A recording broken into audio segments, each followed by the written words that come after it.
चलिए आज के सेशन को स्टार्ट करते हैं। तो स्टार्ट वहीं से करते हैं जहाँ से हमने लास्ट सेशन को हमने छोड़ा था। ठीक है, वहीं से हम स्टार्ट करते हैं आज के सेशन को। अच्छा, उम्मीद है आप लोगों को आवाज़ मेरी क्लियर आ रही होगी। अगर नहीं आ रही है तो प्लीज़ बता दें। अगर आवाज़ में थोड़ी डिस्टर्बेंस है तो बता दें प्लीज़। क्लियर है सर आपकी। Okay, thank you. ठीक है, तो मैं अभी आपके सामने वो फाइल ओपन कर लेता हूँ जिसके ऊपर हम लोग काम कर रहे थे। जो फाइल है वो उसका नाम था हमारा layout-2.html और हम इसके अंदर ये एक अपना प्रोजेक्ट बना रहे थे। अच्छा, इस प्रोजेक्ट के अंदर हमने यहाँ पे देखा था कि किस तरीके से हम अपने डिव्स को हम यहाँ पे सेट करते हैं, बॉर्डर्स वगैरह कैसे लगाते हैं और फ्लोटिंग किस किस तरीके से अप्लाई करते हैं। ठीक है, तो वो वाला पार्ट हमने यहाँ पे देखा था। अभी हम इसको थोड़ा सा ये देखते हैं कि यहाँ पे अभी हमारे पास इस लेआउट के अंदर कुछ इश्यूज हैं। उन इश्यूज को हम सबसे पहले रिजॉल्व करते हैं। फॉर एग्जांपल हमारे पास एक इशू ये है कि अगर हम अपने लेआउट को मैच करें अपने डिज़ाइन के साथ, तो यहाँ पर मैं अपनी वेबसाइट का डिज़ाइन ओपन कर लेता हूँ जिसको हम लोग यहाँ पे कॉपी कर रहे थे। अच्छा, इस डिज़ाइन के अंदर अगर आप यहाँ पे नोटिस करेंगे तो यहाँ पर आप लोगों को कुछ डिफरेंसेस नज़र आएंगे। फॉर एग्जांपल यहाँ पर अगर मैं आपको इसका होम पेज दिखाता हूँ,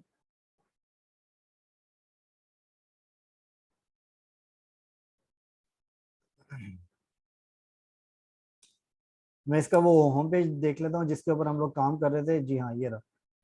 अच्छा, फॉर एग्जांपल यहाँ पर जो इसका ये होम पेज आ रहा है, अब इस होम पेज के अंदर हमारे पास मेन्यू नहीं आ रहा। हम वो होम पेज देख लेते हैं जिसके अंदर हमारे पास मेन्यू भी आ रहा है।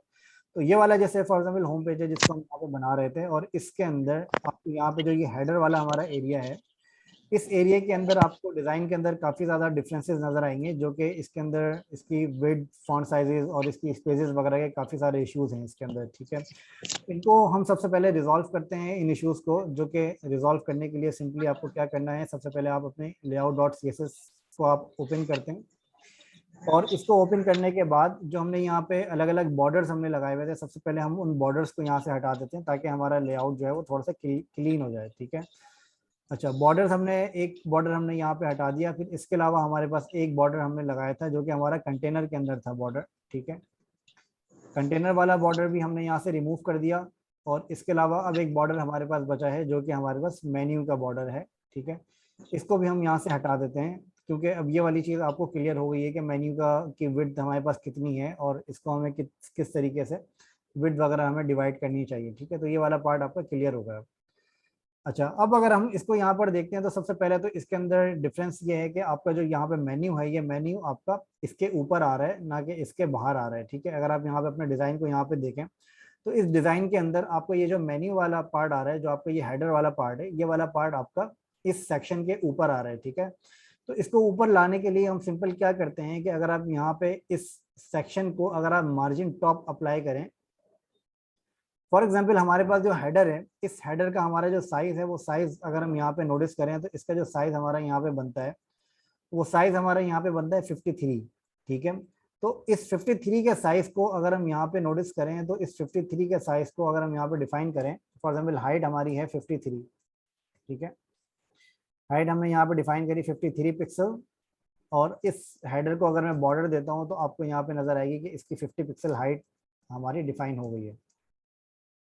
ठीक है, अच्छा, अगर हम इसकी 50 पिक्सल हाइट देते हैं तो आपको ये हाइट यहाँ पे बिल्कुल एग्जैक्टली मैच होकर यहाँ पर नजर आएगी। ठीक है, लेकिन अगर आप यहाँ पे नोटिस करें तो ये वाला पार्ट आपका बाहर जा रहा है, क्योंकि उसकी वजह ये है कि आपकी इस इमेज की जो हाइट है वो आपकी बड़ी है। तो सबसे पहले मैं अपनी इमेज की हाइट यहाँ पे सेट कर देता हूँ। इमेज की हाइट मेरी होनी चाहिए, फॉर एग्जाम्पल मैक्सिमम हाइट इसकी होनी चाहिए 33, तो मैं इसकी हाइट जो है वो 35 इसकी सेट कर देता हूँ। अच्छा, तो जो मेरा जो सोशल आइकन्स हैं, सोशल आइकन्स के अंदर हमारे पास आ रही है इमेज। ये हमने लास्ट टाइम हमने डिस्कस किया था कि अगर हम यहाँ पे स्पेस दे देते हैं तो इसका मतलब है कि हम इस सोशल आइकन की क्लास के अंदर जो हमारा चाइल्ड टैग्स हैं उसके ऊपर हम ये स्टाइल अप्लाई कर रहे हैं। ठीक है, तो ये हमने लास्ट क्लास के अंदर हमने ये डिस्कस किया था। अगर आपने लास्ट सेशन नहीं देखा है तो आप उसको देख लीजिएगा। ठीक है, तो इसके अंदर इमेज की हाइट हम यहाँ पे दे देते हैं। फॉर एग्जाम्पल इसकी हाइट हमने यहाँ पे दी 35 पिक्सल। ठीक है, और विड्थ हमारी ऑटो है, जो कि हमने इसको छेड़ा, जो कि हमने विड्थ को हमने नहीं छेड़ा। ठीक है, अच्छा, विड्थ अगर हम यहाँ पे देना चाहें तो हम यहाँ पे मैक्सिमम विड्थ अप्लाई कर सकते हैं। मैक्सिमम विड्थ फॉर एग्जांपल हमारी हो सकती है 20 पिक्सल। ठीक है, अच्छा मैक्सिमम विड्थ मैं यहाँ पे देता हूँ तो फिर यहाँ पे जाहिर है मेरी ये इमेज स्ट्रेच हो जाएगी, तो इसको आप बेहतर है कि मैक्सिमम विड्थ आप यहाँ पे नहीं दें ताकि आपकी विड्थ आपकी एक्यूरेट रहे, ठीक है। अच्छा ये करने के बाद आप क्या कर सकते हैं, ये करने के बाद आप ये कर सकते हैं कि अब आप ये देखेंगे कि आपकी जो इमेजेस हैं वो इमेजेस की हाइट आपकी हेडर के पार्ट के अंदर आ रही है, ठीक है, अब वो हेडर के बाहर नहीं निकल रही। अच्छा हेडर को हाइट देने के साथ साथ हम क्या करते हैं कि जो इसके बाद का जो हमारा ये वाला सेक्शन आ रहा है जिसको हमने हीरो सेक्शन की क्लास दी थी। अच्छा हीरो सेक्शन की क्लास देने के बाद हम क्या करेंगे कि हीरो सेक्शन के ऊपर हम अप्लाई करेंगे मार्जिन टॉप, ठीक है। मार्जिन टॉप क्या करता है, मार्जिन टॉप जैसे हमने लास्ट सेशन के अंदर देखा था कि मार्जिन से आपकी डिव जो है वो आपका जो टैग है वो जो सेक्शन है आपका वो आपका अपनी जगह से थोड़ा सा मूव होता है, ठीक है। पैडिंग क्या करता है, पैडिंग अंदर से स्पेस निकालता है, मार्जिन आपको डिव को मूव करता है। फॉर एग्जाम्पल अगर मैं यहाँ पे मार्जिन टॉप देता हूँ 100 पिक्सल, ठीक है, तो आपको यहाँ पर नजर आएगी कि आपका जो हेडर है वो आपका 100 पिक्सल नीचे टॉप पे मूव हो गया, ठीक है। लेकिन अगर मैं इसकी सेम देता हूँ, फॉर एग्जाम्पल आपकी जो हेडर की हाइट है, हेडर की हाइट आपकी है फॉर एग्जाम्पल 35 पिक्सल, ठीक है। 35 पिक्सल जो आप फॉर 53 पिक्सल, सॉरी 53 पिक्सल जो आपकी हेडर की हाइट है, फॉर एग्जाम्पल अगर आपकी हेडर की हाइट 100 पिक्सल हो और इसके साथ साथ अब आपको यहाँ पे जो आपकी हेडर की हाइट नजर आएगी वो आपको 100 पिक्सल की हाइट नजर आएगी, ठीक है। अच्छा 100 पिक्सल की हाइट के साथ साथ जो आपकी हीरो सेक्शन है, इस हीरो सेक्शन के ऊपर आपने 100 पिक्सल टॉप पे इसको स्पेस दिया है ताकि आपका हेडर, आपका जो हीरो सेक्शन है वो हेडर के नीचे स्पेस निकल आ जाए, ठीक है। अब वो स्पेस खत्म करने के लिए अब फॉर एग्जाम्पल आपको ये हेडर अपना टॉप पर मूव करना है, तो इसके लिए आप क्या कर सकते हैं, इसके लिए आप -100 पिक्सल इसको अप्लाई कर सकते हैं। तो जब आप इसको -100 पिक्सल इसको अप्लाई करेंगे तो आपको यहाँ पे नजर आएगा कि जो आपका जो हीरो सेक्शन है वो आपका इसके ऊपर चढ़ जाता है, मतलब जो आपका हीरो सेक्शन है वो आपका माइनस के ऊपर, माइनस के अंदर चले जाता है, ठीक है। तो माइनस के अंदर जब ये जाएगा तो तो इसका मतलब ये है कि आपका ये टॉप के ऊपर माइनस में चले जाता है, ठीक है। तो माइनस में जाएगा तो जाहिर है ये आपका हेडर को ऊपर क्रॉस करेगा, हेडर को ओवरलैप करेगा। तो इस तरीके से आप अपने हेडर को इजीली ओवरलैप कर सकते हैं, जो भी आपका सेक्शन है उससे आप इजीली ओवरलैप कर सकते हैं अपने हेडर के सेक्शन को, ठीक है। तो इस तरीके से आप अपने हेडर के सेक्शन को ओवरलैप कर सकते हैं। अच्छा इसके अंदर किसी का कोई क्वेश्चन है तो मुझे प्लीज पूछ सकते हैं।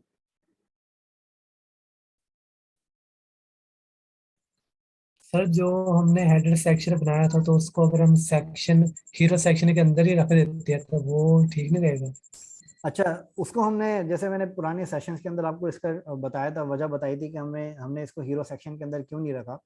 उसकी वजह ये है कि देखिए आपका जो हीरो सेक्शन आ रहा है ना, ये हीरो सेक्शन आपका हर पेज के ऊपर रिपीट होता रहेगा, मतलब ये हर पेज के ऊपर आपका ये सेम नहीं होगा, ये डिफरेंट हो सकता है। फॉर एग्जांपल किसी पेज के ऊपर आपका ये हीरो सेक्शन आ रहा है, किसी पेज पे नहीं आ रहा, ठीक है। तो उसके लिए आपको क्या करना पड़ेगा कि आपको हर सेक्शन के अंदर आपको ये हेडर को रिपीट करना पड़ेगा, ठीक है। तो इसके लिए आप क्या करेंगे, इसके लिए आप बेहतर ये है कि हीरो सेक्शन के बाहर आप हेडर को निकाल दें ताकि आपका हेडर इस हीरो सेक्शन के ऊपर डिपेंडेंट नहीं रहे। अगर आपका फॉर एग्जाम्पल किसी पेज के ऊपर आपको ये हीरो सेक्शन रिमूव करना पड़ता है तो उसके लिए आपका हेडर खराब नहीं होगा, आपको सिर्फ अपने हीरो सेक्शन को आपको चेंज करना पड़ेगा। तो इस वजह से हमने हीरो सेक्शन के अंदर अपने हेडर को नहीं रखा, ठीक है। ठीक हो गया सर, आगे से। ओके। अच्छा फिर इसके बाद अगर आप यहाँ पे और नोटिस और अगर आप गौर करें तो यहाँ पे आपके पास स्पेसेस वगैरह के इश्यूज आते हैं, ठीक है। स्पेसेस वगैरह के इश्यूज को रिजॉल्व करने के लिए आपके पास जैसे मैंने आपको बताया कि पैडिंग और मार्जिन वगैरह आपके पास होते हैं। और इसके अंदर आपको मैं एक और नया टैग मैं आपको बता देता हूँ। सबसे पहले मैं आपको ये बताता हूँ कि इसके नेविगेशन के अंदर आप चाइल्ड वगैरह को किस तरीके से आप ऐड कर सकते हैं। फॉर एग्जाम्पल हमने यहाँ पे इसका चाइल्ड हमने ऐड किया कि हमने यहाँ पे बताया है कि इस सोशल आइकन्स के अंदर जो हमारी इमेजेस हैं उसकी हाइट हमने यहाँ पे फिक्स करी, ठीक है। इसी तरीके से हम नेविगेशंस के अंदर जो हमारे जो लिंक्स आ रहे हैं, जो कि हमारे AHREF लिंक्स हैं, उनको भी उनके भी टैग के ऊपर हम स्टाइल अप्लाई कर सकते हैं, ठीक है। अब फॉर एग्जांपल हमारे पास यहाँ पर एक क्लास आ रही है जो कि हमारी नेविगेशन की क्लास है, इसको मैं यहाँ पे थोड़ा सा सेपरेट कर देता हूँ, कमेंट्स कर देता हूँ नेविगेशंस, ठीक है। इसी तरीके से मैं यहाँ पे लिख देता हूँ सोशल आइकन्स ताकि आपको ये चीज़ समझने में आसानी हो जाए, सोशल आइकन्स,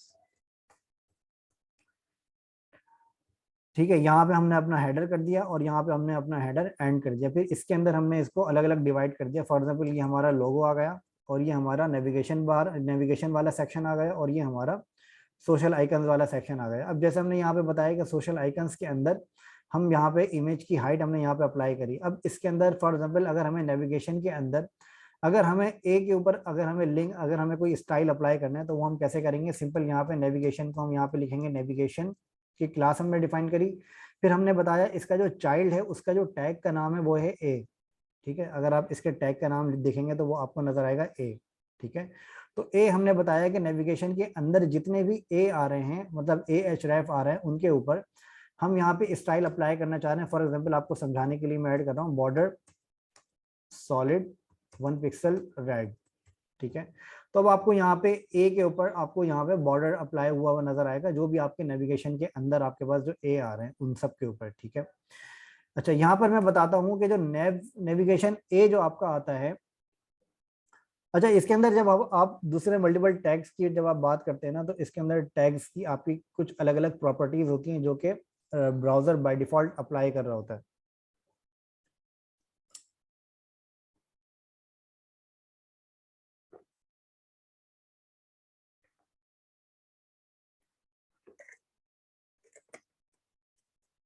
सॉरी।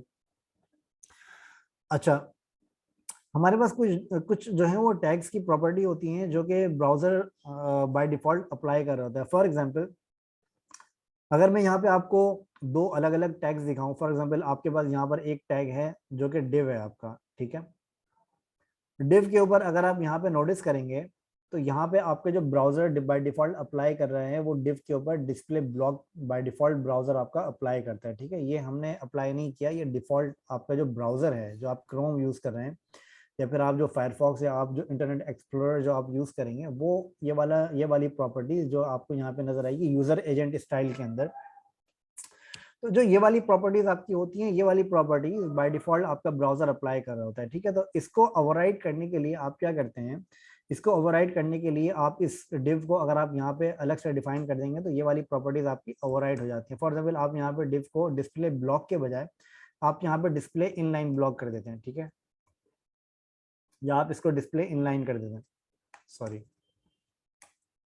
आप इसको डिस्प्ले इनलाइन कर देते हैं। तो इससे आपकी क्या होगी, इससे आपकी जो डिव है वो उसकी प्रॉपर्टी ओवरराइड हो जाएगी। अब अगर आप इसको यहाँ पे नोटिस करेंगे तो यहाँ पे लेआउट डैश 2.css के अंदर से ये प्रॉपर्टी अप्लाई कर रहा है डिस्प्ले इनलाइन की, ठीक है। लेकिन अगर आप यहाँ पे नोटिस करेंगे तो डिस्प्ले ब्लॉक वाली प्रॉपर्टी आपकी जो है वो मार्क हो जाती है, मतलब ये आपकी कट मार्क हो जाती है कि अब ये अप्लाई नहीं हो रही है, अब इसने जो है वो ओवरराइड कर दी जो कि आपने मैनुअली यहाँ से अप्लाई किए, ठीक है। अच्छा, ये मैंने आपको क्यों बताया, ये मैंने आपको इसलिए बताया है क्योंकि हमारे पास कुछ प्रॉपर्टीज ऐसी होती हैं उसके ऊपर जो बाय डिफॉल्ट प्रॉपर्टी अप्लाई हुई होती है वो होती है डिस्प्ले इनलाइन, ठीक है। फॉर एग्जांपल अगर आप यहाँ पे इमेज देखेंगे तो इस इमेज के ऊपर आपको कोई प्रॉपर्टी यहाँ पे अप्लाई हुई हुई नजर नहीं आएगी, लेकिन अगर आप यहाँ पे कंप्यूटेड के ऊपर जाएंगे तो कंप्यूटेड के ऊपर आपको यहाँ पे प्रॉपर्टी नजर आएगी डिस्प्ले इनलाइन, ठीक है, जो कि ब्राउजर ने बाय डिफॉल्ट आपके इस इमेज के IMG के टैग के ऊपर अप्लाई करी है, ठीक है। अच्छा, इसका इसका ड्रॉबैक क्या होता है, जब आप जो भी टैग आपके पास होते हैं उसके ऊपर अगर आपके पास डिस्प्ले इनलाइन की प्रॉपर्टी अगर आपके पास हो तो इसका ड्रॉबैक ये होता है कि आप जो है डिस्प्ले इनलाइन प्रॉपर्टीज के ऊपर पैडिंग या मार्जिन्स आप अप्लाई नहीं कर सकते, ठीक है। तो ये आपके पास ड्रॉबैक होता है इसका। अच्छा, अब इसके ऊपर अगर आप यहाँ पे नोटिस करेंगे कि जो प्रॉपर्टी इमेज के ऊपर डिस्प्ले इनलाइन अप्लाई हुई हुई है, अगर वही प्रॉपर्टी अगर आप यहाँ पर ए के ऊपर अगर आप चेक करेंगे तो ए के ऊपर भी आपको सेम प्रॉपर्टी अप्लाई हुई हुई नजर आएगी डिस्प्ले इनलाइन, ठीक है। अगर मैं यहाँ पे इसकी पैडिंग मार्जिन अप्लाई कर दूंगा, फॉर एग्जांपल अगर मैं यहाँ पे नेविगेशन ए और नेविगेशन ए के ऊपर मैं अप्लाई कर देता हूँ पैडिंग 20 पिक्सल, ठीक है। अब आप यहाँ पे इसको रिफ्रेश करेंगे तो आपको यहाँ पे नजर आएगा कि पैडिंग 20 पिक्सल इसने लेफ्ट और राइट से तो अप्लाई कर दिया लेकिन टॉप एंड बॉटम से इसने अप्लाई नहीं किया, ठीक है। अगर आप यहाँ पे देखें तो टॉप एंड बॉटम से इसने यहाँ पे आपको दिखा रहा है अप्लाई किया हुआ, लेकिन इसने एक्चुअली अप्लाई नहीं किया, वरना इसकी जो डायरेक्शन है वो आपकी चेंज हो जाती है, ठीक है। इसकी डायरेक्शन चेंज नहीं हुई, मतलब टॉप से इसने स्पेस नहीं निकाल के दिया आपको। अगर मैं इसको यहाँ से रिफ्रेश करूंगा तो आपको नजर आएगा कि टॉप एंड बॉटम से इसने स्पेस नहीं निकाला, इसने सिर्फ लेफ्ट और राइट से इसने स्पेस निकाला। अगर ये टॉप एंड बॉटम से स्पेस निकालता तो ये आपको थोड़ा सा नीचे मूव कर देता है इसको, ठीक है। अच्छा, और इसके अंदर ये भी होता है कि डिस्प्ले इनलाइन वाली प्रॉपर्टीज आपके पास जरूरी नहीं है कि ये हर ब्राउजर आपका अप्लाई करे, मतलब ये आपके डिफरेंट ब्राउजर्स होते हैं जो कि आपको समटाइम्स अप्लाई करते हैं, समटाइम्स आपके नहीं भी करते, ठीक है। फॉर एग्जांपल आप यहाँ पे क्रोम के बजाय अगर आप यहाँ पे फायरफॉक्स यूज कर रहे हैं या फिर आप इंटरनेट एक्सप्लोरर यूज कर रहे हैं, तो हर ब्राउजर की सेटिंग्स ये अपनी अलग होती हैं, जिसको आप कहते हैं क्रॉस ब्राउजर कंपैटिबिलिटी, ठीक है। तो जो आपकी क्रॉस ब्राउजर कंपैटिबिलिटी जो होती है उसके अंदर ये वाली इस तरह की चीजें आपको जहन में रखना बहुत जरूरी होती है कि फॉर एग्जांपल अगर आप किसी इनलाइन प्रॉपर्टी के ऊपर आप कोई पैडिंग या मार्जिन आप अप्लाई कर रहे हैं, तो बेटर ये है कि आप उस इनलाइन प्रॉपर्टी को सबसे पहले आप यहाँ पे उसको करें डिस्प्ले ब्लॉक कर दें, या फिर आप उसको कर दें डिस्प्ले इनलाइन ब्लॉक, ठीक है। डिस्प्ले इनलाइन ब्लॉक करने से क्या होगा कि अब अगर आप इसको पैडिंग आप यहाँ पे अप्लाई करते हैं 20 या 30 पिक्सल, ठीक है, और अब आप यहाँ पे अगर इसको रिफ्रेश करते हैं तो आपको यहाँ पे नजर आएगा कि इसने बॉटम टॉप से भी इसने स्पेस निकाल के दिया है और लेफ्ट और राइट से भी इसने स्पेस निकाल के दिया है, ठीक है। तो ये एक मेजर डिफरेंस होता है डिस्प्ले की प्रॉपर्टीज को अप्लाई करने का। इसके अंदर कुछ प्रॉपर्टीज ऐसी होती हैं जो कि बाय डिफॉल्ट इनलाइन होती हैं, जिसका मैं आपको कुछ टैग्स में आपको बता देता हूँ, अगर आप उसको नोट कर लें तो वो ज्यादा बेटर है। इसके अंदर एक, जैसे मैंने दो टैग्स मैंने इसके अंदर आपको बताया, जिसके अंदर आपका एक ए टैग होता है, इसके अंदर आपका एक टैग होता है जो कि आपका IMG का टैग होता है, जो कि इससे पहले मैंने आपको बताया था। एक और टैग आपके पास, कुछ और टैग्स भी आपके पास इसके अंदर होते हैं, जिसमें फॉर एग्जांपल आपके पास एक EM का टैग होता है जो कि आपको किसी भी फॉन्ट को इटैलिक करने के लिए यूज होता है। फॉर एग्जांपल अगर मैं यहाँ पे मेन्यू 1 को, अगर मैं यहाँ पे इसको इटैलिक EM के अंदर मूव कर दूं, फॉर एग्जांपल यहाँ पर मेरे पास जो मेन्यू 1 आ रहा है, जो मेरे पास यहाँ पे मेन्यू 1 आ रहा है, इसको अगर मैं EM के टैग के अंदर अगर मैं मूव कर दूं, तो आपको यहाँ पे इसके अंदर नजर आएगा कि जो आपका मेन्यू 1 है,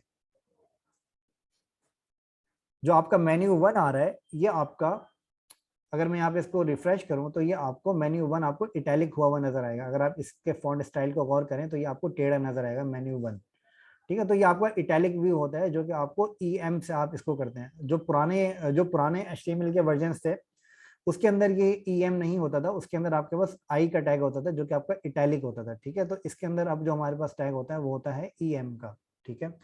ये वाला टैग भी आपके पास इनलाइन प्रॉपर्टी के साथ होता है। अगर आप इसको यहाँ पर EM का टैग यहाँ पर अगर आप देखें, अगर आप यहाँ पे EM का टैग देखें तो यहाँ पर भी आपके पास डिस्प्ले इनलाइन की प्रॉपर्टीज होती हैं जो कि इस पर बाय डिफॉल्ट अप्लाई हुई भी होती हैं, ठीक है। इसी तरीके से EM के अलावा अगर आपके पास यहाँ पे एक स्पैन की प्रॉपर्टी होती है जो कि आपको बाय डिफॉल्ट, इसका भी जो आपका टैग होता है वो आपका इनलाइन प्रॉपर्टी होता है। फॉर एग्जांपल अगर आप यहाँ पे स्पैन का टैग अगर आप देखेंगे तो ये आपको यहाँ पे इनलाइन की प्रॉपर्टी यहाँ पे नजर आएगी, ठीक है। इसी तरीके से आपका एक टैग होता है वो होता है आपका स्ट्रॉन्ग का, ठीक है। स्ट्रॉन्ग जैसे नाम से वाजे है कि स्ट्रॉन्ग क्या करता है कि आपका जो ये टेक्स्ट आ रहा है इस टेक्स्ट को बोल्ड कर देता है, ठीक है। अगर मैं यहाँ पे इसको रिफ्रेश करूंगा तो आपको यहाँ पे मेन्यू 1 आपको यहाँ पे बोल्ड हुआ हुआ नजर आएगा, ठीक है। इसके अगर आप इसको कंपेयर करें दूसरे मेन्यू से तो आपको यहाँ पे मेन्यू 1 बोल्ड हुआ हुआ नजर आएगा। तो ये वाली जो प्रॉपर्टीज आपके पास होती हैं वो आपके पास डिस्प्ले इनलाइन प्रॉपर्टीज होती है। अच्छा, इनलाइन और ब्लॉक के अंदर डिफरेंस क्या होता है? जो मेजर डिफरेंस इनलाइन और ब्लॉक के अंदर होता है वो ये होता है कि जो आपकी ब्लॉक प्रॉपर्टीज होती हैं वो आपका पूरा 100% का एरिया आपका ब्लॉक कर देती हैं, ठीक है। वो आपकी डिस्प्ले ब्लॉक की प्रॉपर्टीज होती हैं जो कि बाय डिफॉल्ट आपका ब्राउजर अप्लाई कर रहा होता है, ठीक है। अगर मैं आपको एक एग्जांपल अगर आपको यहाँ पे समझाऊं तो इसको आपको ऐसे आसानी से समझ में आ जाएगी कि जो आपकी डिव्स होती हैं, फॉर एग्जांपल आपके पास ये एक डिव आ रही है कंटेनर की, इस कंटेनर की डिव में से, फॉर अगर मैं यहाँ से इस कंटेनर की डिव में से अगर ये मैक्सिमम विड्थ में इसकी हटा दूं, ठीक है, तो आपको यहाँ पे जो नजर आएगा ये आपको नजर आएगा कि इसने ऑटोमेटिकली 100% का एरिया इसने ब्लॉक कर लिया, ठीक है। अगर मैं इस डिव को अगर मैं यहाँ पे स्पैन अगर मैं यहाँ पे लगा दूं, ठीक है, फॉर एग्जाम्पल अब यहाँ पे मैंने स्पैन लगाया है। अब अगर आप यहाँ पे नोटिस करें तो यहाँ पे मैंने स्ट्रॉन्ग लगाया है, ठीक है। अब स्ट्रॉन्ग करने से इसने यहाँ पे पूरा 100% का एरिया यहाँ पर हमारा ब्लॉक नहीं किया, मतलब इसने इसको उतने ही पार्ट में रखा जितना पार्ट आपका टेक्स्ट का एरिया आपका लेता है, ठीक है। अगर मैं यहाँ पे टेक्स्ट को बढ़ाता हूँ तो ये मेरा स्ट्रॉन्ग के पार्ट को बड़ा कर देगा, ठीक है। लेकिन इसने इस स्ट्रॉन्ग के पार्ट को 100% में ब्लॉक नहीं किया। लेकिन अगर आप इसको डिव से कंपेयर करें तो ये div आपका क्या करता है, ये आपको 100% के एरिया पे ब्लॉक कर देता है। अगर मैं यहाँ से इसकी विड्थ हटा दूं तो आपको यहाँ पे नजर आएगा कि इसने इस एरिया को 100% की विड्थ के ऊपर ब्लॉक कर दिया, ठीक है। तो ये इसका मेन डिफरेंस होता है डिस्प्ले इनलाइन या इनलाइन ब्लॉक या फिर ब्लॉक का, ठीक है। तो ब्लॉक आपका क्या करता है, वो आपको 100% का एरिया ऑटोमेटिकली ले लेता है, ठीक है। तो ये इसका मेन डिफरेंस होता है। अच्छा, इसके अंदर किसी को कोई कंफ्यूजन है, कोई क्वेश्चन किसी का?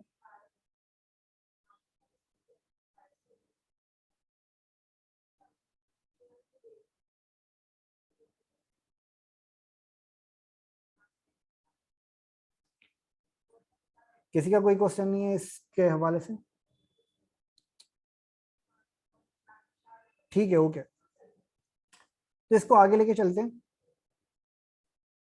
अच्छा, ये मैंने आपको बताया कि इसके डिस्प्ले की प्रॉपर्टीज मैंने आपको कुछ बताई। अब एक चीज मैं आपको एक मैं आपको थोड़ा सा फ्लेक्स बॉक्स के बारे में बताता हूँ, ठीक है। फ्लेक्स बॉक्स बॉक्स क्या होता है, फिर उसके बाद हम थोड़ा सा जावास्क्रिप्ट के कॉन्सेप्ट के बारे में समझेंगे कि जावास्क्रिप्ट के कॉन्सेप्ट क्या होते हैं और क्यों आप जावास्क्रिप्ट वगैरह का आप यूज करते हैं, ठीक है। तो ये हम थोड़ा सा समझेंगे आज की क्लास में, लेकिन उससे पहले मैं आपको थोड़ा सा फ्लेक्स बॉक्स के बारे में बता देता हूँ, ठीक है। अच्छा, फ्लेक्स बॉक्स को हम इस सेशन के अंदर बहुत ज्यादा डिटेल में नहीं देखेंगे, लेकिन ये है कि बेसिक कॉन्सेप्ट में आपको फ्लेक्स बॉक्स को मैं समझा देता हूँ, जो कि आपको बहुत ज्यादा यूज में आ सकता है और आप उसको अच्छे तरीके से यूज कर सकते हैं, ठीक है। अच्छा, फ्लेक्स बॉक्स हमारे पास पहले नहीं होता था। जैसे CSS3 से पहले अगर आप नोटिस करें तो हमारे पास फ्लेक्स बॉक्स नहीं होता था। अगर आपको फॉर एग्जांपल अगर आपको कोई डिव्स एक दूसरे के बराबर में लेकर आनी होती थी, तो अब हम क्या यूज करते हैं, हम उसके लिए फ्लॉट यूज करते हैं, जैसे फ्लॉट लेफ्ट या फ्लॉट राइट, ये वाले पार्ट हम उसके अंदर यूज करते थे, ठीक है। लेकिन CSS3 के बाद क्या हुआ है कि CSS3 ने हमारे पास कोई हमें कुछ इस तरह की प्रॉपर्टीज हमें दी हैं जो कि फ्लेक्सिबल होती हैं। फ्लेक्सिबल से मुराद ये होती है, ये होता है कि आपको उसके अंदर विड्थ वगैरह आपको अप्लाई नहीं करनी पड़ती। जैसे फ्लोटिंग के अंदर मैंने आपको, अगर आपको याद हो, तो मैंने आपको बताया था कि जिस डिव को भी आप फ्लोटिंग देते हैं उसके अंदर आपको उसकी विड्थ अप्लाई करना जरूरी होती है। अगर आप उसकी विड्थ अप्लाई नहीं करेंगे तो वो फ्लोटिंग अप्लाई नहीं करता है, ठीक है। तो वो फ्लोटिंग के लिए विड्थ अप्लाई करना जरूरी होती है आपको। अच्छा, अब इसके अंदर क्या, अब फ्लेक्स बॉक्स क्या काम करता है, फ्लेक्स बॉक्स ये करता है कि आपको अगर कोई डिव्स एक दूसरे के बराबर में लेकर आनी होती हैं तो आप क्या करते हैं कि उसकी आप जो पेरेंट डिव होती है, जिसको हम क्लियर करते थे, अगर आपको याद हो कि उस पेरेंट डिव के अंदर जो आप उसका आखिरी पार्ट होता था उसको हम क्लियर करते थे, ठीक है। तो फ्लेक्स बॉक्स के अंदर हम क्या करते हैं, फ्लेक्स बॉक्स के अंदर हम ये करते हैं कि अगर हमें किसी दो डिव्स को बराबर में लाना हो तो उसके अंदर हम क्या करते हैं कि हम उसी रॉ के अंदर उसकी जो पेरेंट डिव होती है उसके अंदर हम उसके अंदर हम एक प्रॉपर्टी अप्लाई कर देते हैं। वो प्रॉपर्टी हमारी होती है डिस्प्ले फ्लेक्स बॉक्स, ठीक है, डिस्प्ले फ्लेक्स। अच्छा, अब फॉर एग्जांपल, अब अगर मैं आपको यहाँ पे एक मिसाल दूं, अब यहाँ पे हमारे पास तीन अलग अलग सेक्शंस बने हुए हैं हेडर के अंदर, ठीक है। हेडर के अंदर हमारे पास एक सेक्शन बना है लोगो का, सॉरी एक कॉलम बना है लोगो का।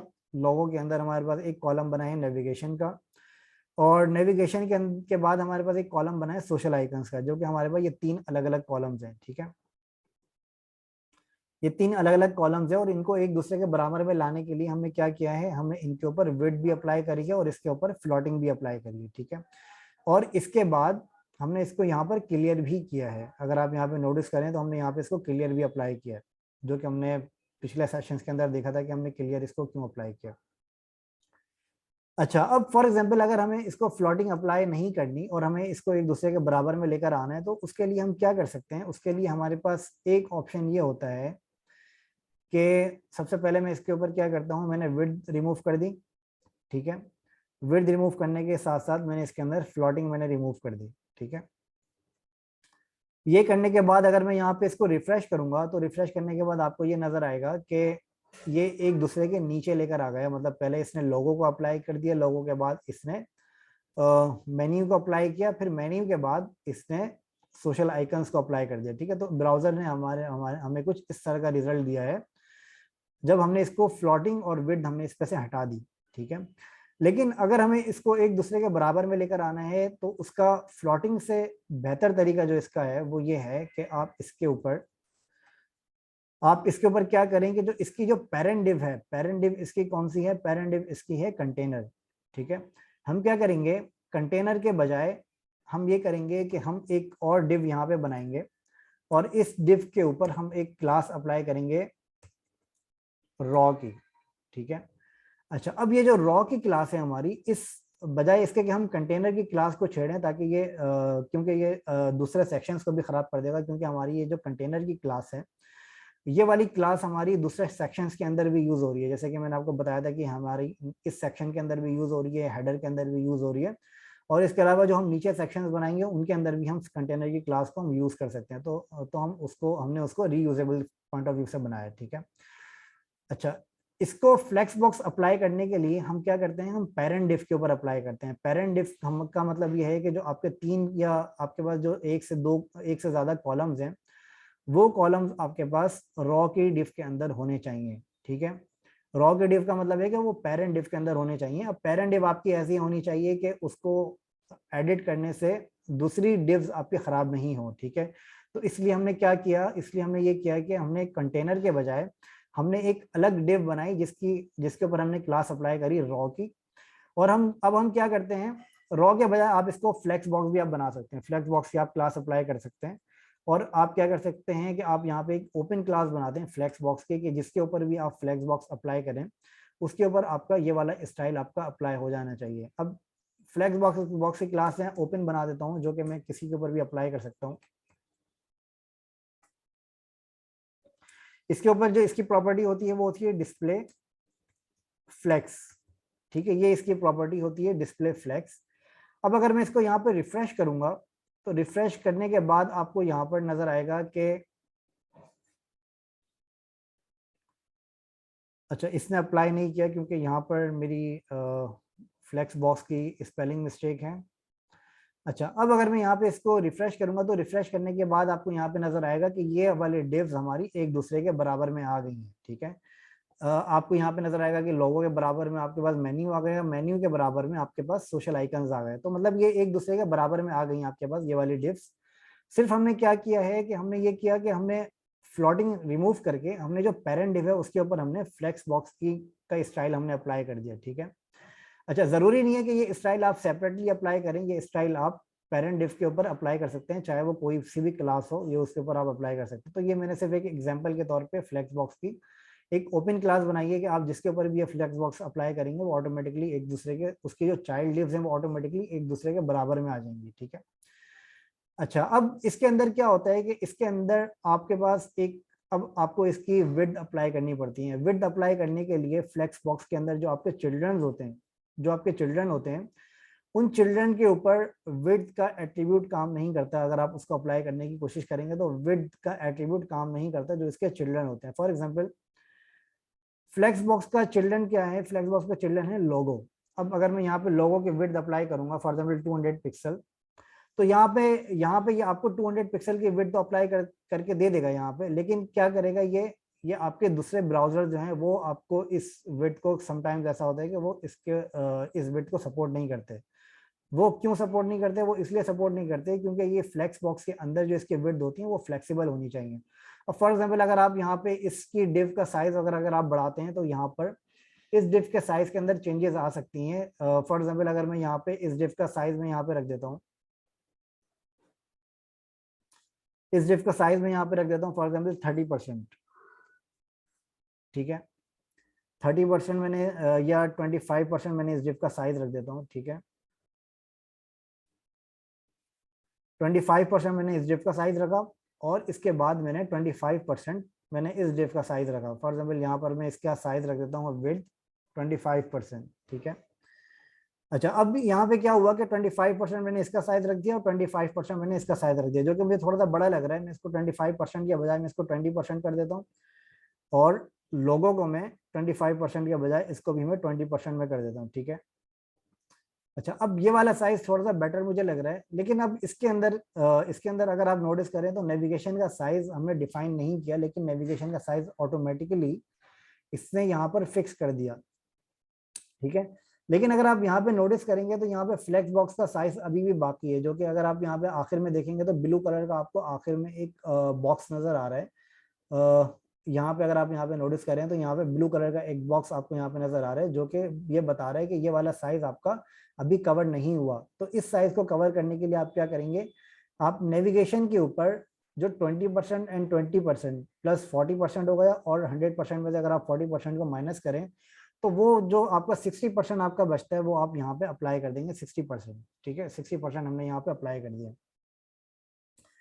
अच्छा, अब आप अगर यहाँ पे नोटिस करेंगे तो ये आपका साइज प्रॉपर्ली कैलकुलेट होकर एक दूसरे पे अप्लाई हो जाता है, ठीक है। अब इसको हमने जो किया है वो हमने इसको फ्लोटिंग के बगैर किया है, ठीक है। तो आप यहाँ पे नोटिस करें तो हमने इसको फ्लोटिंग के बगैर किया है और ये एक दूसरे के साथ एक दूसरे के बराबर में भी आपके पास आ रहे हैं, ठीक है। तो इस तरीके से आप अपने फ्लेक्स बॉक्स को यहाँ पे अप्लाई कर सकते हैं। लेकिन अगर आप यहाँ पे नोटिस करें कि मैं यहाँ पे 60% को बढ़ा के अगर मैं यहाँ पे 80% कर देता हूँ, ठीक है, फॉर एग्जाम्पल मैं इसको यहाँ पे 80% कर देता हूँ, तो आप यहाँ पे नोटिस करें तो ये ऑटोमेटिकली जो इसकी दूसरी डिव्स हैं उसके साइज को ये ऑटोमेटिकली यहाँ पे बढ़ा रहा है, ठीक है। उसकी वजह ये है कि फॉर एग्जाम्पल मैंने इसको 90% किया और इसको मैंने फॉर एग्जाम्पल मैंने इसको 80% किया, तो इसने ऑटोमेटिकली लोगो का और इसका साइज इसने ऑटोमेटिकली बढ़ा दिया, क्योंकि ये फ्लेक्सिबिलिटी इसी तरीके से होती है कि आपकी यहाँ पे अगर इसका साइज यहाँ पे बढ़ता है तो इसका साइज ऑटोमेटिकली बढ़ जाना चाहिए और ऑटोमेटिकली कम हो जाना चाहिए, ठीक है। लेकिन अगर आप इसको फ्लोटिंग के अंदर अगर आप इसको अप्लाई करते हैं तो ये वाले साइजेस आपके चेंज नहीं होते। अगर आप इस साइज को बढ़ाते हैं तो वो क्या करता है, वो एक दूसरे के नीचे लेकर आ जाता है, मतलब वो एक दूसरे के अंदर इसको ब्रेक कर देता है। अगर फॉर एग्जाम्पल आप इसको 40% अप्लाई करें और इसको आप 70% अप्लाई करें तो इसका मतलब है कि 40 + 70 ये आपका 110% आपका हो जाता है, ठीक है। तो 110% मीन्स ये आपका 100% से बाहर निकल जाता है, जिसकी वजह से वो एक सेक्शन को आपको ब्रेक करके नीचे लेकर आ जाता है। लेकिन फ्लेक्स के अंदर ऐसा नहीं होता, फ्लेक्स के अंदर ये ऑटोमेटिकली उसका साइज यहाँ पे ऑटोमेटिकली मैनेज कर रहा होता है, फ्लेक्सिबल कर रहा होता है, ठीक है। अच्छा, फिर इसके बाद यहाँ पर आपके पास एक और प्रॉपर्टी होती है जिसको हम नेक्स्ट सेक्शन के अंदर हम और ज्यादा डिटेल के अंदर देखेंगे, ठीक है। ये वाली प्रॉपर्टी आपकी जो होती है वो आपकी होती है इसका साइज फिक्स करने के लिए। अच्छा, ये वाली अब अगर यहाँ पे नोटिस करें कि ये हमने यहाँ पे विड्थ 20% हमने अप्लाई करी थी, लेकिन जैसे ही हमने इसका साइज हमने बढ़ाया था तो इसकी विड्थ ऑटोमेटिकली कम हो गई थी 20% से, ठीक है। वो इस वजह से हुआ था क्योंकि हमने इसकी विड्थ को फ्लेक्सिबल हमने नहीं रखा था, मतलब फ्लेक्सिबल हमने इसकी विड्थ को रख दिया था। लेकिन अगर आप इसकी विड्थ को फिक्स रखना चाह रहे हैं और आप ये चाह रहे हैं कि इसकी विड्थ जो है वो आपकी चेंज नहीं हो, इसके अगर आप इसकी फ्लेक्सिबिलिटी अगर आप चेंज करते हैं, अगर आप इसकी साइजेस अगर आपके कोई चेंज होते हैं डायनेमिकली और आप ये चाह रहे हैं कि इसमें से कोई एक कॉलम ऐसा है जिसकी विड्थ आप चेंज नहीं करना चाह रहे हैं, तो उसके लिए आप क्या कर सकते हैं, उसके लिए आप एक प्रॉपर्टी अप्लाई कर सकते हैं फ्लेक्स। फ्लेक्स के अंदर आपके पास 3 वैल्यूज होती हैं, इन 2 वैल्यूज के बारे में मैं आपको नेक्स्ट सेशन के मैं बताऊंगा।